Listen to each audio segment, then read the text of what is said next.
ത്രിയേക ദൈവത്തിൻ്റെ പരിശുദ്ധ തിരുനാമം വാഴ്ത്തപ്പെടട്ടെ. കർത്താവിനാൽ അനുഗ്രഹിക്കപ്പെട്ടവരെ, പരിശുദ്ധ പത്രോസ് പൗലോസ് ശ്ലീഹന്മാരുടെ ഓർമ്മ ദിനമാണ് ജൂൺ 29. പാശ്ചാത്യ പൗരസ്ത്യ അപ്പോസ്തോലിക സഭകളെല്ലാം തന്നെ ഈ ദിനം ഈ പിതാക്കന്മാരുടെ പെരുന്നാൾ ദിനമായി ആചരിക്കുന്നു. നമ്മുടെ കർത്താവിൻ്റെ സ്വർഗാരോഹണത്തിന് ശേഷം അവൻ്റെ സുവിശേഷം ഉച്ചൈസ്വരം പ്രഘോഷിച്ച രണ്ട് ശ്രേഷ്ഠ പിതാക്കന്മാർ, അവരുടെ ജീവിത സാഹചര്യങ്ങൾ വ്യത്യസ്തങ്ങളായിരുന്നു. എങ്കിലും കർത്താവിൻ്റെ സുവിശേഷം പ്രസംഗിക്കുവാൻ വേണ്ടി ഇറങ്ങിത്തിരിച്ചതിന് ശേഷം അവർ നേരിട്ട് അനുഭവിച്ച യാതനകൾ, വേദനകൾ, കഷ്ടപ്പാടുകൾ, ദുരിതങ്ങൾ, അവർ അനുഭവിച്ച തടവറകൾ, ഏറ്റവും അവസാനം അവർ രക്തസാക്ഷികളായി തീർന്നത് എല്ലാം സമാനതകൾ നിറഞ്ഞതായിരുന്നു. അവരുടെ സുവിശേഷ ദൗത്യത്തിൻ്റെ അടിസ്ഥാനം രണ്ട് ഘടകങ്ങളാണ്. ഒന്ന്, ഉദ്ധിതനായ യേശുക്രിസ്തു.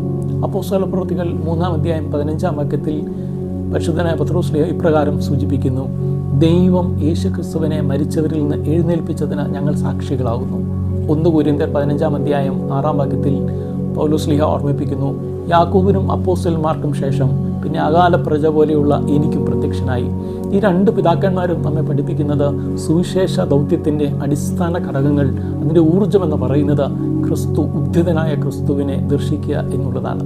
രണ്ടാമത്, ഇവിടെ സുവിശേഷ ദൗത്യത്തിൻ്റെ അടിസ്ഥാന ഘടകങ്ങളിൽ ഒന്ന് പഴയ നിയമ വേദഗ്രന്ഥത്തിൻ്റെ വ്യാഖ്യാനമാണ്. പലപ്പോഴും നാം വിസ്മരിച്ചു പോകുന്ന ഒന്നാണ് പഴയ നിയമം. പഴയ നിയമ വേദഗ്രന്ഥങ്ങളുടെ അടിസ്ഥാനത്തിൽ തങ്ങൾ വിശ്വസിച്ചിരുന്ന അല്ലെങ്കിൽ പ്രതീക്ഷിച്ചിരുന്ന മശിഹ ക്രിസ്തുവാണെന്ന് യഹൂദന്മാരെയും ഇസ്രായേൽ ജനതയും ഈ ലോകത്തെയും പഠിപ്പിക്കുകയായിരുന്നു ഈ പിതാക്കന്മാർ.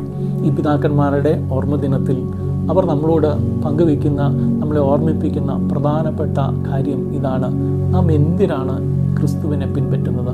Y do we follow Christ? ഈ ചോദ്യത്തിന് ഉത്തരം ഇവർ രണ്ടുപേരും നൽകുന്നുണ്ട്. അനേകം ലേഖനങ്ങൾ എഴുതിയ ഈ പിതാക്കന്മാരുടെ ലേഖനങ്ങളിൽ തന്നെ അതിന് ഉത്തരമുണ്ട്.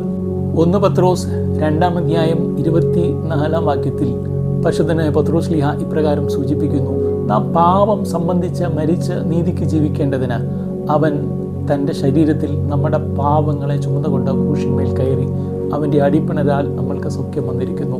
യശയ്യാപ്രവാചകന്റെ പുസ്തകം 53-ാം അധ്യായം 4-ാം വാക്യത്തിൽ സൂചിപ്പിക്കുന്നതാണ്: അവൻ്റെ അടിപ്പിണരാൽ നമ്മൾക്ക് സൗഖ്യം വന്നിരിക്കുന്നു. നമ്മുടെ രോഗങ്ങളെ അവൻ വഹിച്ചു, നമ്മുടെ പാപങ്ങളെ അവൻ ചുമന്നു, നമ്മുടെ വേദനകളെ അവൻ വഹിച്ചു. പരിശുദ്ധനായ പൗലോസ് ശ്ലീഹ 1 കൊരിന്ത്യർ 15-ാം അധ്യായം 3-ാം വാക്യത്തിൽ ഇപ്രകാരം സൂചിപ്പിക്കുന്നു: നമ്മുടെ കർത്താവായ യേശു ക്രിസ്തു തിരുവെഴുത്തിൻ പ്രകാരം മരിച്ച് അടക്കപ്പെട്ട തിരുവെഴുത്തിൻ പ്രകാരം 3-ാം ദിവസം ഉയർത്തെഴുന്നേറ്റു. ഈ രണ്ട് പിതാക്കന്മാരും സൂചിപ്പിക്കുന്നത് ഒരേ കാര്യമാണ്: കർത്താവ് നമ്മുടെ പാപങ്ങൾക്ക് വേണ്ടി മരിച്ചു. നാം അതിനാണ് അവനെ പിൻപറ്റുന്നത്. അതാണ് യഥാർത്ഥ സുവിശേഷം.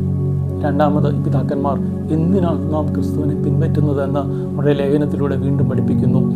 1 പത്രോസ് 5-ാം അധ്യായം 7-ാം വാക്യത്തിൽ പരിശുദ്ധനായ പത്രോസ് ശ്ലീഹ ഇപ്രകാരം പറയുന്നു: നിങ്ങളുടെ സകല ചിന്താകുലവും അവൻ്റെ മേൽ ഇട്ടുകൊള്ളുവീൻ. നമ്മുടെ ജീവിതത്തിലെ പ്രയാസങ്ങളിലും ദുരിതങ്ങളിലും ആശങ്കകളിലും നിറഞ്ഞു മുൻപോട്ട് പോകുമ്പോൾ പൗലോസ് ശ്ലീഹ സമാനമായിട്ട് ഫിലിപ്പിയ ലേഖനം 4-ാം അധ്യായം 6-ാം വാക്യത്തിൽ ഇപ്രകാരം സൂചിപ്പിക്കുന്നു: ഒന്നിനെക്കുറിച്ചും വിചാരപ്പെടരുത്.